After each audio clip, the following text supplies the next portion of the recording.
What's up, people? CJK1231 back again with another video game slash fighting game review. Now, last time, if you recall, we did Street Fighter 1, which was essentially basically the beginning of this wonderful series that we have that spawned over, at least on near 30 years. And even though Street Fighter 1 was the first one in its series, it wasn't the one that blew up around the world like this game was. This game was revolutionary, specifically because of the way the fighting system was, the fact that it went from having 2 buttons to 6 buttons. Yes, 6 buttons: light, medium, and heavy. We also have to state that it was at least, a 5 year wait until the sequel, because the first one came out in '87 and this one came out in '91, just 1 year before I was born. So, when this hit, arcades everywhere had this game jam packed in there, and everybody was playing this. This was like the talk of the town at the time, and for good reason. It was the first fighting game of note that I know of that had an extremely huge roster for its time, 8 characters, which were known as the World Warriors. So even though the subtitle says The World Warrior, it's the characters in this game, as time has gone on, they have been known and have gone by the World Warriors. So we have 8 characters: Ryu and Ken from the first. What was it? Ryu here and Ken from the first Street Fighter, and then you have Honda, Blanca, Guile, Chun-Li, Dhalsim, and Zangief. Right now we have Dhalsim and Zangief battling it out on Dhalsim's stage. This game also is notorious, especially for being somewhat difficult as the game goes on, especially when you reach like the final bosses, which are known as the Four Horsemen. And that was one thing too that this game did that you would think at the time, since there's only 8 characters, you only have to fight those 8 and the game is over. Wrong. There was actually 4 extra bosses towards the end. That being Balrog, the boxer, who in Japan's name was M. Bison, but they had to switch his name out in America because around the time this game came out, Mike Tyson, who the character is based off of, was involved in a rape scandal that he ended up going to jail for. So to avoid any of the, any problems with that, they decided to just change his name in the States to Balrog, because M. Bison really stands for Mike Bison. So again, to play off Mike Tyson. Here we have Chun-Li and Honda going head to head in Honda stage. And as I was talking about before with the bosses, the first sub-boss you'll encounter is Balrog. The second one is, I believe, Vega in the United States, but Balrog in Japan. A mask, ninja slash matador, I believe. Very, very quick, lightning quick speed, and a long reach, and is the only character in the game with a weapon, so again, very cheap. He also uses his cage that he has in the stage to basically maneuver any attacks, and then he'll jump down and hit you with this Zuna drop, and that's cheap too. But yeah, I would say that he, beyond Bison himself, is the most annoying one. The boss after that is Sagat from the first game that you remember. In the first game, he was the boss in that game. And he is back, and this time he has a tiger uppercut, which, if you remember, in the first game he only had his tiger shot and his tiger knee. Now, story in the canon goes is that the reason why he developed the tiger uppercut was to counter Ryu's Shoryuken, which was the move that gave him the scar in the first game and led them to this long rivalry that they've had ever since. And he was pretty cheap as well, just tiger shotting you from up high and down low. Yes, he has a low tiger shot, unlike the first game where he only had a tiger shot that went upward. So now, the final boss in this game is probably the hardest final boss. I don't want to say hardest because Shao Kahn is up there from Mortal Kombat 2, but one of the hardest final bosses in any fighting game ever, which was M. Bison. This guy was notoriously known for eating up quarters, simply because if he did one medium kick or one high kick on you, you were automatically stunned. He had a scissor kick move which could loop itself to the point where you couldn't even block. It was an unblockable loop. So if you were caught in it, you were finished. You got stunned off that. You got stunned off a Psycho Crusher. Like any move he hit you, if he hit you with a 2-hit combo, you were stunned. And if he did 2 scissor kicks on you, the match was pretty much over. So, I mean, yeah, extremely impossible to get past if unless you were good and you were patient and you had enough money, of course, in the arcades to have the patience to try to beat him.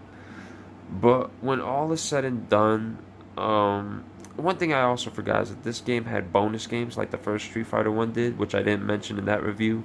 They also had bonus games. Now in this game, the bonus games where you have to beat up a car within 60 seconds. I think another one was you have to I think it was either beat up some bricks. I think bricks were only exclusive in the Super Nintendo, Sega Genesis ones. Because I think in the arcade ones, after the car, you had to destroy barrels that came from above within 30 seconds as well. And then the final one is you had to break down some, I believe, metal barrels, like in the ones in Final Fight. You have to break those down within 30 seconds as well. And these bonus stages happen every time you beat 3 characters. So after you beat 3 characters, you would then enter a bonus stage. And then you beat 3 more characters and another bonus stage, and so on and so forth. And also, one thing that this game also had that the first one didn't have was actual individual endings for each character. You know, in the first game, you beat the game with Ryu or Ken, and it just said you are now the best fighter in the world, and Meepo will challenge you, and that's it. In this game, everybody actually has animated, somewhat animated ending with dialogue that gives them more of an inside look on what these characters, who these characters are, and their personalities and stuff like that. And that was pretty much it for the game as far as everything that I could talk about. Now the impact that this game had, of course, I mean we already talked about it. It was everywhere. It was the blueprint for fighting games to come. I mean, if you look at it, this game had the way the life bars are designed in this game. Every fighting game onward took from this, because I think this is the first game that had the life bars, the design the way they were, with the life bars on each side and the names as well. Whereas back in the day, like you saw in the first Street Fighter game, life bar was here and then the other life bar was beneath that one. So this was very innovative for that. 6-button layout, the 2-round system. The first game had that too, but this game really implemented. And also, one thing I forgot, I know I'm going all over the place with this, but this game, I think it was the first game that actually implemented combos, which was actually an accident. Combos were not meant to exist in this game. And if you don't know what a combo is, it's like a linker. Like if you go to a character and you press low, medium, high, and it basically hits like in a fast sequence. For example, a combo would be a single hit would be 1. A combo would be 1, 2 in that exact speed and in that animation. That's what a combo is. So basically, this game had combo linkers, and that was originally a glitch. This game was originally meant to play like the first Street Fighter, where if you hit your character once, he goes back a bit. You hit him again, they go back a bit. Where in this game, if you hit him with like 2 hits, it'll be 1, 2 back, 1, 2, 3 back. Like it was just a combo. Like you'll probably see it right here in this play between Ken and Ryu. You see how fast that character is moving?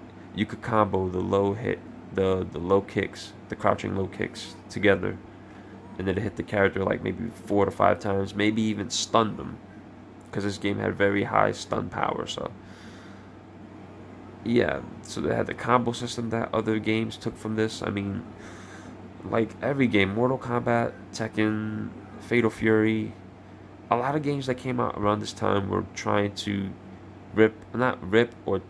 I would say rip and take inspiration from this game right here.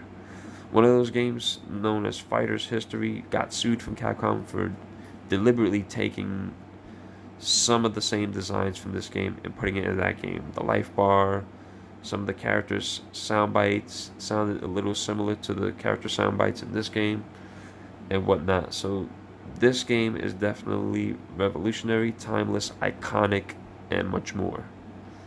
So yeah, Very legendary game. So let's get into some gameplay, and hopefully this video doesn't run out on me. So here we go. Alright. Now, since last time I did the gameplay with Ryu in the first one, I'll try it with Ken on this one. And we're gonna fight Dawson. Here we go. I'll show you what I mean by combos. For example, see this? That's a combo right there.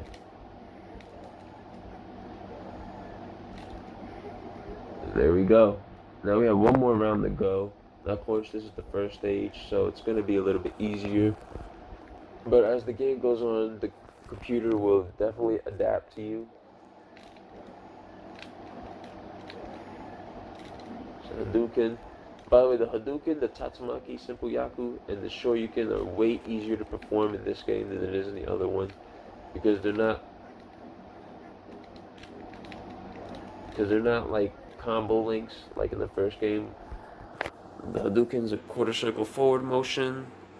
The Tatsu is a quarter circle back motion with the kick, and of course the Shoryuken is that zigzag. But anyways, that's about it for me, guys. I know this was a little rough, but feel free to comment and like. Again, subscribe only if you feel like I deserve the subscription. Other than that, I want to thank you guys for being a part of this, watching this video. And yeah, guys, next time, Championship Edition, so look out for that. Alright, guys, love you, God bless you. CJK1231, and I'm out.